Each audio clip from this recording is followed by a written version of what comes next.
개성공단 북쪽 근로자들의 임금을 받아가는 북한 중앙특구개발지도총국, 이른바 개성공단 개발총국이 북한의 통일전선부, 이곳은 김양건이 부장으로 있었던 바로 그곳이죠. 우리로 치면 국정원과 통일부를 합쳐놓은 것 같은 기구라는 곳입니다.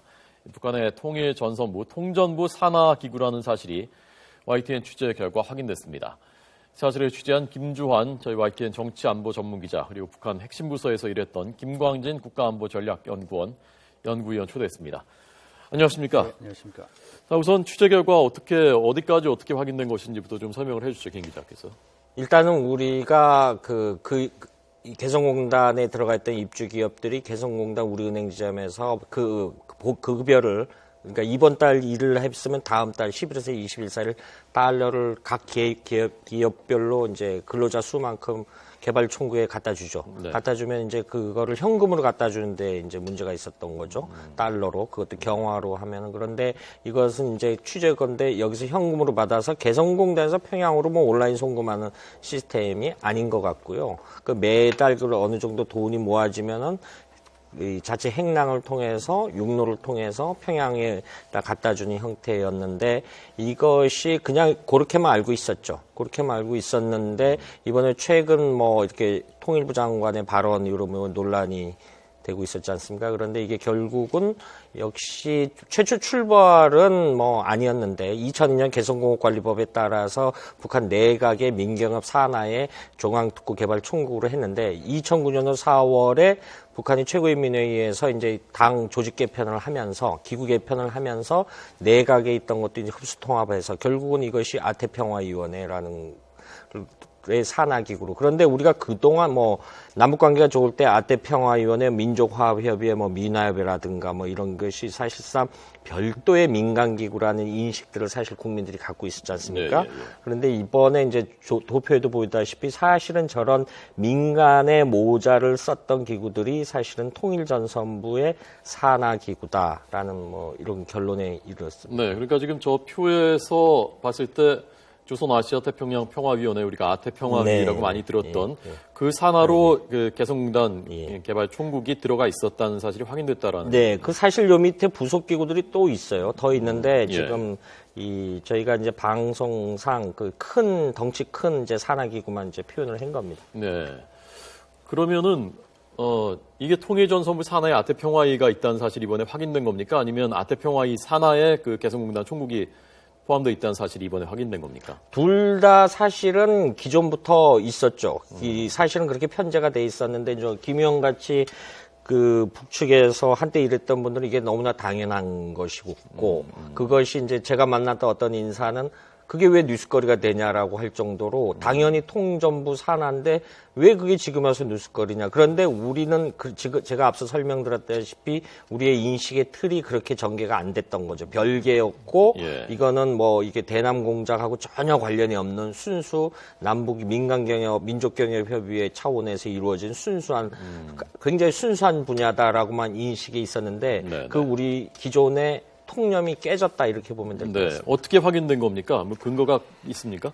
예, 여러 가지 채널을 통해서 확인을 했고요. 실제 우리가 간헐적으로 이런 식의 기사를 그동안 굉장히 많이 썼는데 이 연결고리를 못 찾았다는 거죠. 이 사실은 이게 개별로 이제 통일전선부에 물어보면은 했는데 이번에 또 놀랐던 거는 이제 물론 이 사람들이 통일전선부라는 것이 대남 공작만 한다 그랬는데 사실은 대남 역량을 강화하기 위해서 해외 지부도 많이 활성을 한다. 결국은 북한의 목적은 두 가지라고 봅니다. 최소한 체제 안보가 있고요. 길게 가장 맥시멈으로 보면은 이 남한 적화 야욕. 이거는 할아버지인 김일성이 1948년도 국토 완정론을 위해서 정보를 하겠다. 그 전략은 변함이 없고 그 전략을 달성하기 위한 수단 중에 방법론 중에 하나가 이제 통일전선부라는 것도 78년도에 만들어졌는데 우리가 여기서 유의할 거는 여기서 쓸 때 통일할 때는 유니피케이션이 아니라는 사실이죠. 북한이 쓰는 통일전선은 유나이티드 프론트. 전선을 통일하겠다. 그러니까 앞서 설명드린 대내 대외 역량을 합쳐진다라는 데에 통일의 의미가 있지 우리가 말하는 남북 통일의 의미는 아니다라는 사실을 또 한번 강조드리고 싶습니다. 그러니까 전선을 통일시키는 네. 부서다라는 거군요. 우리가 북한의 민간 경제라는 것은 없으니까 아태평화위원회가 처음에 개성공단 만들 때 저쪽 계약 주체가 됐을 때 그것이 뭐 북한이 민간 부문이 하는 것은 아니라는 것은 알고 있었지만 대략 뭐 반관 반민이나 아니면 정부 산하의 어떤 기구, 조금 민간 성격을 좀 띠고 있는 그런 것으로 이해를 했었는데 지금 김 기자 말씀은 그것이 통일전선 그야말로 우리로 치면 국정원 산하 기구라는 것이지 않습니까? 북한에서는 다 알려진 사실입니까, 그게? 그렇죠. 우리가 사실 뭐 경협, 남북 경협, 그리고 경제 문제, 민간 이 주도로 이제 우리는 하고, 뭐 정부 쪽에서는 이제 보험이라 할지 여러 가지 정책적인 문제들 지원하는 그런 직접적인 그 투자나 거래는 이제 민간 기업들이 하고 있지 않습니까? 근데 북한도 역시 이제 반관 정도의 기구가 나와서 이제 대상하는 거 아니냐. 그 다음에 개성공단을 관할하는 기구 둘이 크게 문제가 없는 거 아니냐. 예. 우리는 피상적으로 그렇게 생각하고 있는 거 아닙니까? 그리고 또 죄송합니다. 북한 역시도 통일전선 사업부라는 이름을 달고 하면은 거부감이 크기 때문에 그 밑에 이제 위장 기구들을 많이 만들어 놨죠. 거기 이제 아태평화일 포함해서 민족화해협력위원회 뭐 이런 것들 해서 외부적으로 볼 때는 마치도 이제 통일전선 말하자면 대남 통일 정책을 실현하는 그 진두에 서 있는 그런 노동당 부서가 아닌 이제 위장 단체 비슷하게 보이려고 이제 해왔다는 거죠. 네. 그런 것들이 이제 개입이 돼서 개성공단을 관리를 해왔는데 이번에 이런 것들이 문제가 되고 있는 것은 이제 돈이 결국은 어느 쪽으로 들어가냐. 노동당 39호실 그리고 소기실로 들어가고 있고 이것이 핵미사일 개발에 전용되고 있다. 네. 전용되고 있다. 이런 것들이 크게 문제시 되고 있기 때문에 예. 그렇다면은 이제 개성공단을 관리하는 주체가 어디에 소속이고 그 다음에 거기에 어떤 은행 지점이 나와 있고 결국은 돈이 그러면 어떻게 우리가 지불해주는 월급이 네. 어느 손으로 어떻게 흘러 들어가느냐 하는 것들에 대해서 궁금증이 많아졌다는 거죠. 네. 그래서 좀 더 구체적으로 이제 파헤치고 좀 알아보는 그런 와중에 이제 나온 얘기이고요. 네. 북한의 입장에서는 북한 내부적으로는 뭐 통일전선 사업부가 또 아태위가 개성공단을 관할하고 또 금강산 관광을 관할하는 거는 전혀 이상할 일이 아닌 거죠. 이상할 일이 아니다. 당연하게 그렇죠. 받아들여지는 것이다. 그것도 역시 대남 사업의 일환이고 네. 그것은 이제 창구 일원화가 돼서 한쪽에서 적절하게 통제가 돼야 되고 관리가 돼야 된다는 그런 차원에서의 이 정리가 되고 이제 된 거는 북한 입장에서는 이제 당연하고 그런 건데 우리 입장에서는 사실은 어떤 때는 불편할 때는 좀 감추고 숨기고 이제 정확히 이제 까발키지 않고 예. 뭐 그렇게 해왔던 그런 경로가 있었다는 거죠. 예, 물론 시장 경제가 없는 체제이기 때문에 우리하고 받아들이는 그 감이 좀 다를 수는 있겠지만요. 자, 그러니까 여기서 궁금해지는 것이 결국 맨 꼭대기에 올라가 있는 통일전선부라는 곳이란 말입니다. 이곳이 마치 우리의 통일부처럼 평화적인 통일을 지향하는 그런 부서이냐, 아니면 우리가 생각하는 것과는 전혀 다른 곳이냐. 김 의원님께서는 북한 당국에서 일해보신 경험이 있으니까 북한의 그 관료사회 또는 군에서 통일전선부를 과거에 김양건이 부장이었다 지금 김영철이 부장이 됐는데 그렇죠. 어떤 조직으로 인식을 하고 있는 정체가 뭐라고 보셨습니까? 통일전선 사업부 이제 방금 전에 말씀하신 것처럼 이제 통일전선이라는 건 뭐냐면은 남한의 북한이 원하는 공산통일, 김일성, 김정일 주의의 기치를 둔 통일을 실현하기 위한 통일전선, 말하자면 침묵적인 북한이 원하는 통일을 지지하는 그런 통일전선을 형성하기 위한 부서입니다. 네. 결국 뭐냐면은 대남 공작, 대남 통일 정책 실현에 가장 꼭대기에 있는 부서죠. 그러니까 이제 국정원 말씀하셨는데 북한에는 이제 국정원이 있죠. 이 국가안전보위부가 결국은 반탐, 그러니까 내부적인 체제 위해 요소가 되는 것들을 족발해서 체제 보위를 하는데 필요한 시크릿 폴리스입니다. 네. 비밀 경찰이죠. 그게 국가안전보위부가 있고 이제 통일전선부는 당 기구 체계로서 대남 통일전선을 이루기 위해서 활동하는 그런 부서의 임무를 수행하고 있습니다. 네, 네. 그리고 지금 옛날에는 이제 통전부장 그리고 대남 비서가 국제부 쪽에서 이제 다 임명이 됐었죠. 그래서 외교적인 감각도 같이 가지고 있는 그리고 대남 부서에도 이제 어느 정도 일할 수 있는 준비가 되어 있는 사람들로 임명을 했는데 지금은 김영철을 대남 비서로 임명을 했습니다. 네, 네. 결국은 김영철이 임명된 통일전선 사업부가 뭐 할지 뻔하죠. 이제 정찰 총국장 하지 않았었습니까? 예. 정찰 총국이라는 건 물리적으로 대남 위협을 가하고 스파이를 파견하고 그다음에 이제 공격 감행하고 하는 그런 이제 군 조직이라는 거죠. 네. 그 수장이 지금 대남 저 사업을 총괄하고 있고 그다음에 과거에 225국이라고 그 이전에는 이제 사회문화부 또는 대윤락부로 중앙당에 이제 한 개 부서로 있던 게 있는데 이거는 뭐냐면은 대남 첩보 스파잉이죠, 스파잉. 대남 관련. 예, 예. 그게 해체가 이 부서들이 좀 이동이 되면서 내각에 소속이 됐다가 다시 지금은 통전사업부, 통일전선사업부에 합쳐졌다는 거죠. 예. 그러니까 지금 통일전선사업부가 하는 거는 결국은 대남 첩보, 스파잉 맡고 있고, 그 다음에 김영철이 정찰 총국장으로 왔으니까 그 정찰 총국이 하고 있는 물리적인 공격, 작전들을 측면에서 지원하는 그런 역할을 할 예, 것이고, 예, 알겠습니다. 그 다음에 대남 통일 전략을 실현하기 위한 정책, 예. 방향 제시 이런 것들이 이제 다 하고 있고 개성공단까지 하면은 돈벌이에 그 다음에 대남 관련 경력까지도 총괄하는 그야말로 사령부나 같은 그런 부서죠. 자, 그럼 제가 김 기자께는 이걸 여쭤보겠습니다. 북한은 과거에 우리하고 국가연합제에 대해서도 합의를 한 적이 있었고요. 1990년대. 네, 그렇죠. 그리고 6.15 정상회담 때는 낮은 단계 연방제. 네. 그래서 평화적으로 이렇게 해보자는 것도 합의를 한 적이 있었지 않습니까? 네. 북한의 통일전선부는 그렇다 치고 그러니까 평화적인 통일에 대해서 대비하고 준비하는 그런 부서가 따로 있습니까? 아니면 통전부에서 그런 것도 같이 할 수 있는 거다고 보십니까? 일단은 통전부에서도 같이 한다라고 봐야죠. 그런데 이제 성격을 왜 이런 전제의 설명을 드리냐면 조선노동당이 있어요. 그 밑에 이제 편제가 있으면 당 중앙위원회가 있습니다. 여러 가지 나눠주면 그 밑에 비서국이 핵심 이제 당 중앙위에서 결정된 사항을 세부 사항들을 집행을 해야 됩니다. 그런데 이제 그 집행하는 게 19개 부서가 있죠.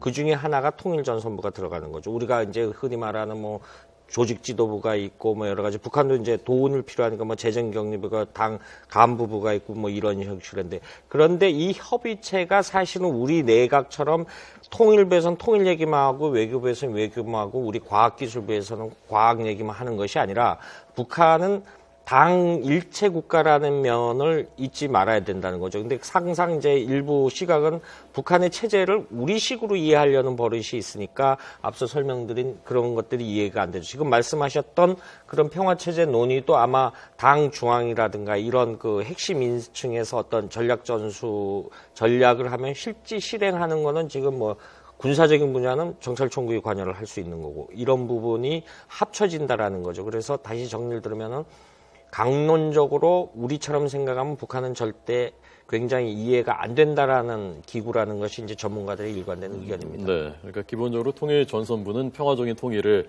준비하는 곳이 아니다. 네. 예, 알겠습니다.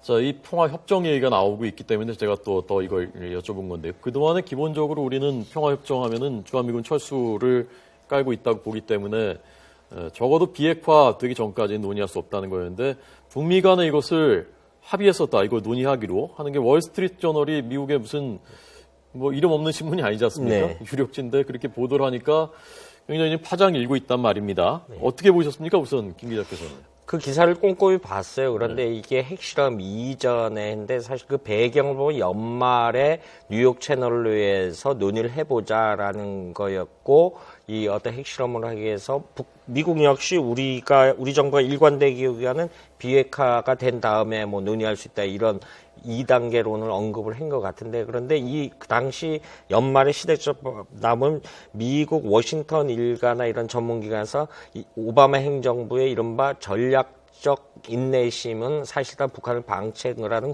공격이 굉장히 많았던 시점이에요. 그런데 그 무렵에 이제 쿠바 문제도 해결됐고요. 미국의 입장에서는 그런 와중에 뭔가 임기 말을 앞두고 뭔가 좀 뭘 하나 내놔야 되는 거 아니냐. 남은 건 북한밖에 없고. 예, 그런 행보가 좀 읽혀졌다라는 부분인데 예. 어쨌든 이런 접촉 사실 자체가 이 한반도의 분단국의 한 축인 우리로서는 굉장히 기분이 나쁘죠. 뒤통수 맞는 것 같은 그런 그렇죠. 느낌일 수 있는 거죠.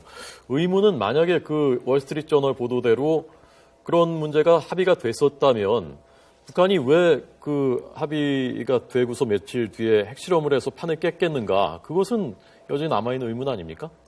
글쎄요, 뭐 이런 부분에서 북한이 이제 굉장히 많은 요구했을 개연성이 크죠. 그런데 뭐 북미 접촉을 공개를 하자라든가 이런 식으로 공개를 하자라는 북한이 그동안 계속 일관되게 했던 통미봉남 전술의 전형적인 일환이거든요. 그럼 이건 결국은 우리 사회에 있어서 굉장히 안 좋은 영향을 미칠 수 있고 남남 갈등이 극대화될 수 있고 그런데 뭔가 세부 사항에서 북한 내부가 받아들일 수 없는 제안을 미국이 했을 수 있고 그런데 결국은 북미 간에 그 접촉했던 건 여러 정황으로 사실인 것 같아요. 뉴욕 채널이라는 것이 뭐 유엔에 있으니 유엔 대표부에 북한 대표도 나가 있고 뭐 미국 대표도 나가 있고 그러니까 역시 접촉 사실은 이 사실인데 앞서 다시 설명드리면은 이제 우리로서는 비핵화라는 부분이 먼저 선결돼야 된다. 예. 이 부분을 놓칠 수 없는 부분이고. 예, 그러면 김 의원님께는 북한 내부에서는 이 평화협정이라는 것은 어떤 뜻으로 받아들이고 있는지, 북한이 왜 평화협정을 이렇게 줄기차게 요구를 하고 있는 것인지 그걸 좀 설명을 해 주십시오. 예, 객관적으로 표현되는 거는 이제 당연히 옳다고 주장을 하죠. 그러니까 종전 상태 아닙니까? 지금 물리적으로 보면은 남북 사이에 그리고 미국 사이에 그 잠시 이제 휴전 상황이나 같은 거죠. 종전이기 때문에.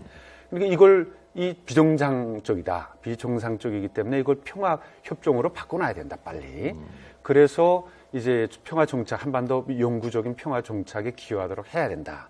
이게 이제 겉으로 표현하는 이제 선전선동이고, 표현되는 거지만, 거기에 진위가 있습니다, 진위가 뭐냐면은, 미국이 한반도에 있을 필요가 없다. 그러니까 북한하고 평화협정을 체결을 하면은, 이제, 미국이 여기 있을 필요가 없지 않느냐. 평화협정 체결했기 때문에 나가라. 그 다음에 한반도 상황에 개입하지 마라. 이런 대남 적화 통일 전략의 일환으로서 시종일관이 이제 추구하고 있는 거죠. 그 다음에 또 이제 말씀하신 것처럼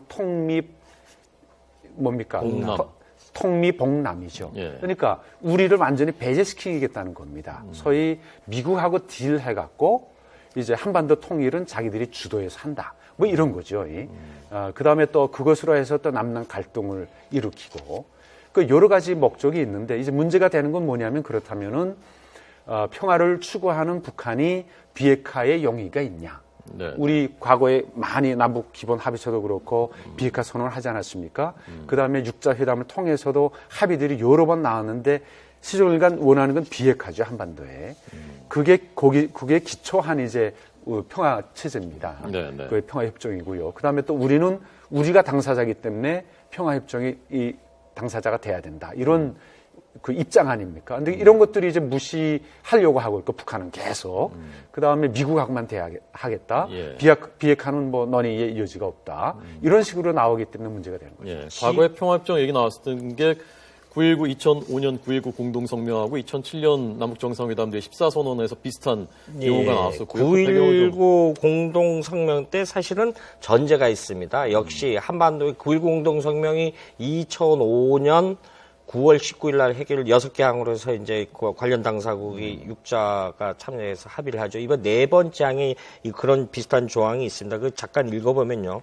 직접 관련 당사국들은 적절한 별도 포럼에서 한반도의 영구적 평화의 체제에 관한 협상을 가질 것이다 라고 했지만 이게 사실 전제가 있어요. 지금 말씀하셨던 북한의 비핵화라든가 북한의 핵을 굉장히 다 없앤다는 의지. 그래서 그 당시 했던 게 환경북도 신포리에 경수로 사업을 제공해줬거든요. 그런데 그 9.19 협상이 있고 얼마 안 있어서 북한이 또 핵실험을 단행을 하죠. 그 이듬해 2006년도에 단행하죠. 이런 부분에는 북한의 이런 여러 가지 선언적 의미가 항상 9.19 공동성명, 6.15 공동성명 부탁해서 한 번도 안 지킨 거는 북한이었습니다. 그리고 또 거슬러 올라가서 평화협정에서 한국은 빠져라고 하는 북한의 논리는 뭐냐면은 1953년 7월 27일 휴전협정 세 명이 사인을 하지 않습니까? 네, 당시 마크 클라크 유엔군 사령관이 했고요. 북한은 조선인민군 사령관제로서 김일성이가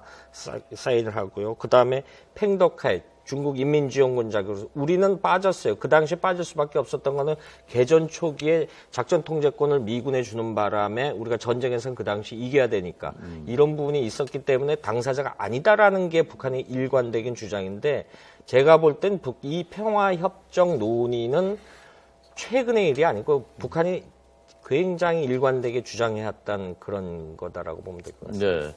아니, 문제는 추이를 좀 주목해야 될 것 같습니다. 어쨌건 그 논의가 있었던 것은 사실에 가까운 것으로 보이니까요. 미국의 의도가 무엇인지에 대해서 좀 더 지켜봐야 되겠습니다. 오늘 김주환 기자, 김광진 의원 두 분 잘 들었습니다. 고맙습니다.